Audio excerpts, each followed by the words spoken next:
Pinocchio, Pinocchio, this is the story of Pinocchio.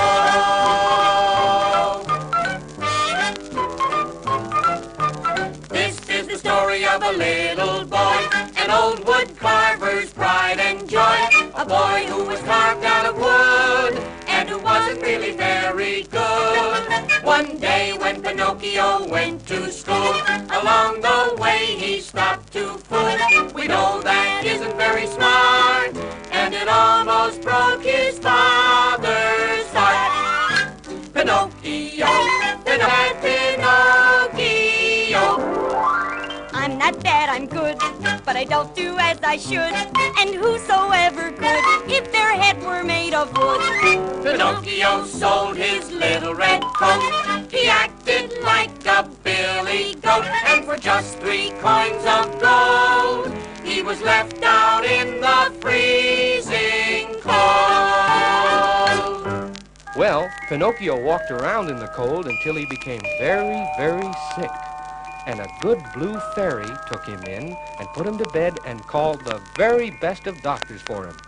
First, there was Dr. Crow. The puppet is quite thick, I think. He's hovering right on the brink. But if he's not sick, I tell, 'twould be a sign that he were well. And then there was Dr. Owl. The puppet is quite well, I think. I really think he's in the pink. But if he's not well right quick, I tell you that he's very sick. And just then, a little cricket hopped into the room and said, Don't pay attention to these two. Chirpy Cricket knows what to do. It's just that he's not very smart, and his papa's home with a broken heart. So you see, Pinocchio was very sick because he'd been such a bad boy. I'm not bad, I'm good, but I don't do as I should. But whosoever could, if their head were made of wood. Pinocchio, Pinocchio, here's more about Pinocchio.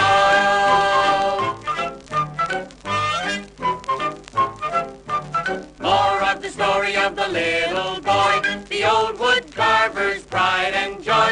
A boy who was carved out of wood and who wasn't really very good. The next day, Pinocchio was walking down a road looking for his father who was lost. A big stagecoach full of little boys came by. They all seemed to be having such a good time that Pinocchio jumped on board. And lo and behold, he found himself in the land of boobies. Oh, all I do is play and play. I play the whole day long, and everything is bright and gay, so nothing can go wrong. But it did. Hee-haw, hee-haw, my name is Pinocchio. Hee-haw, hee-haw, how it happened I don't know. Hee-haw, hee-haw, my ears just grow and grow. Hee-haw, hee-haw, I am a donkey. Well, Pinocchio was sold, first to a circus, and then to a peddler. And when the peddler went to wash him, the pure ocean water changed him from a donkey back to a little puppet again. But before Pinocchio could say chirpy cricket, he was swallowed alive by a tremendous whale. And you can imagine his surprise when inside that whale he found his father, alive and healthy, cooking himself a catfish. I'm here, my father, gonna rescue you. Back to our home I'm taking you. We'll build a raft and sail right out of this great big whale. Ready? Now, when I pull the whale's tonsil and he yells, you push the raft out of his mouth. Here we go! And back home they went. And believe it or not, the very next day when Pinocchio woke up, he was no longer a puppet, but a real boy. Oh, he's not bad, he's good, and he did do as he should. All the good he could, 'cause his head's not made of wood.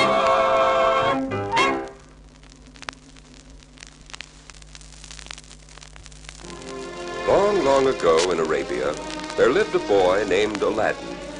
Aladdin was kind and clever, but very lazy.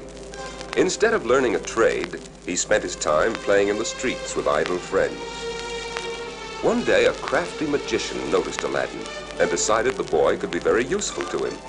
And so the scheming sorcerer pretended to be Aladdin's long-lost uncle and persuaded him to go for a walk outside the city gates. He led Aladdin to a secret cave. "Listen, child, in this cave there lies a hidden treasure which shall be yours if you do exactly as I tell you. Go down the steps, and there you will... In a corner of this garden, you will see a lamp. Put the lamp in your belt and bring it to me. Here, wear this ring for good luck." Aladdin was really quite frightened, and yet so curious that he did just as the magician instructed him to do. But on the way back, he couldn't resist helping himself to as many of the beautifully colored fruits as he could carry in his hands. When Aladdin reached the mouth of the cave, he asked the magician to help him crawl out. Now, the magician desperately wanted this magic lamp, but it had no powers unless it was handed to him from inside the cave. "Give me the lamp first," said the magician. But that was impossible, since Aladdin's hands were full of fruit. At this, the sorcerer became so angry that he shouted some dreadful, mysterious words. And all at once, the cave closed up, with poor Aladdin locked inside. Aladdin knew that there was no way out, and that he would surely die. He clasped his hands in despair, and as he did so, he rubbed the ring on his finger. A genie rose out of the earth. "What is your wish, master? I am ready to obey you as the slave of the ring." Aladdin was terrified, but still anxious to escape. "Please get me out of this place." And whoosh, in a wink, Aladdin found himself outside the cave. He ran home as fast as his legs would go to tell his mother about everything that had happened. He gave her the fruits and the old tarnished lamp. Said his mother, "If we polish this old lamp, we might be able to sell it." She no sooner rubbed the lamp with a cloth than... a genie appeared. "What is your wish, master? I am ready to obey you as the slave of all who hold this lamp." The poor woman almost fainted, but Aladdin snatched the lamp and asked the genie to bring them some food. And whoosh, in a wink, a sumptuous dinner in beautiful silver trays appeared on the table. And so, with this wonderful lamp, Aladdin and his mother were able to live very comfortably and enjoy precious possessions they never dreamed of. One day, a few years later, Aladdin, who had grown into a handsome young man, saw the Sultan's beautiful daughter, Buddir al-Buddur, walking to the baths with her handmaidens. He fell in love with her at first sight and was determined to make her his wife. So he quickly summoned the genie by rubbing his magic lamp. "What is your wish, master? I am ready to obey you as the slave of all who hold this lamp." The genie, and soon Aladdin, dressed in his finest robes, appeared at the Sultan's palace to present his gifts and ask the princess's hand in marriage, and was so dazzled by the exquisite gems that he quickly gave his consent. And so Buddir al-Buddur and Aladdin were married in great splendor and lived very happily together in a magnificent palace. No one found out the secret of Aladdin's lamp, which stood on a shelf in his robing room. One day, Aladdin decided to go on a hunting trip. While he was away, the wicked sorcerer, who had learned of Aladdin's good fortune, disguised himself as a peddler and called beneath the palace windows, "New lamps for old! New lamps for old!" The astonished princess, remembering the old lamp in Aladdin's room, sent a handmaiden to fetch it, and gave it to the peddler and got a bright new one in exchange.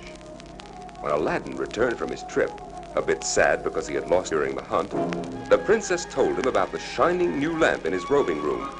Aladdin was about to burst into a rage when he realized that his anger would give away the secret of the wonderful lamp. Haste to escape with the magic sorcerer stumbled near the edge on the outskirts of the city, and the precious lamp... Oh, In his greedy panic, the sorcerer lost his footing, and both he and the lamp crashed to the bottom, never to be seen again.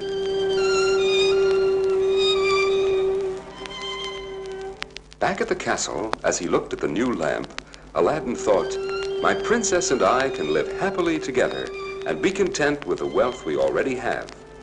Soon after, the Sultan died, leaving the kingdom to Budir al-Budur and Aladdin. Thereupon, they moved into the royal palace and ruled the land together for many, many years.